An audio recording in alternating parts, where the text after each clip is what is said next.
Hi, I'm Brian Welk here in the TheWrap studios at Sundance, and I'm here with the director of Come Away, Brenda Chapman. Hi. Thank you so much for joining us.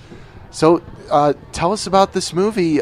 This is an origin story of sorts for both Peter Pan and Alice in Wonderland, and it's not even the only Peter Pan movie playing at the festival right now. How did you come to this story? Talk about what drew you to it.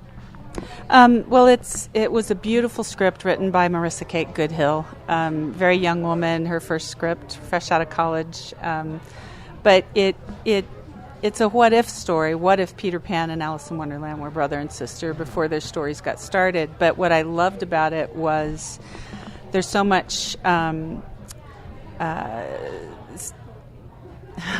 there's so much magic within it because of their imaginations, and there's a tragedy in the film that sets them into their imaginations to cope with this family tragedy. And in animation, I don't get to explore that very deeply. I mean, we have deaths in animation all the time, but I don't get to explore the adult side of that very often. So it was a unique opportunity, and it's beautifully written script. I mean, your work within animation is legendary. You have such a reputation. I mean, talk about some of the challenges of doing this as a live action feature, and also, why you wanted to make this live action instead of animated. I mean, maybe I can see the fantastical elements could lend themselves to that, but why did you want to go in this route?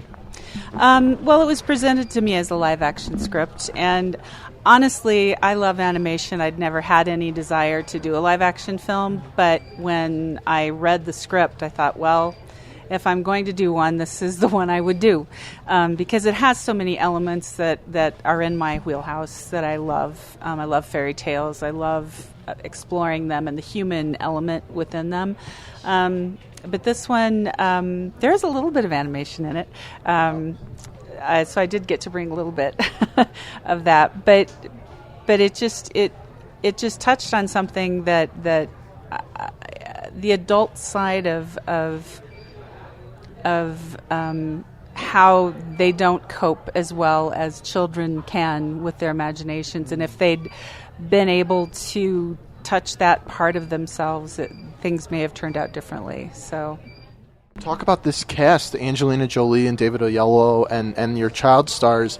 How did you get them involved, and how did you know that they would be right to embody these figures, these childhood stories, figures that everyone knows really well? Well, when I originally read the script, I had just been in the same box that I think most people are when they read a period piece. It's all, it's a white cast, and especially in England. But the reality is, that was whitewashed in film. That's not how history was. But honestly, it was the casting agent who handed me the possible casting, and David O was on the list, and I stopped because I love him, and I would love to work with him, and I thought, oh, that's too bad. But then I went, wait a minute, and I thought about the script, I thought about the story, and I thought, why not? He's a lovely man, lovely father figure. I just could picture him in the role, and I didn't have to change a word in the script. He's just and he has an interracial family, so. When he read the script and loved it, and he asked about Angelina to do the part because she also has interracial kids, but they're good friends, and they would get together with play dates with their kids and everything. And so it just sort of turned into that, and it was just there was no big deal about it. It was just, these were my actors, and this is what they did for the story.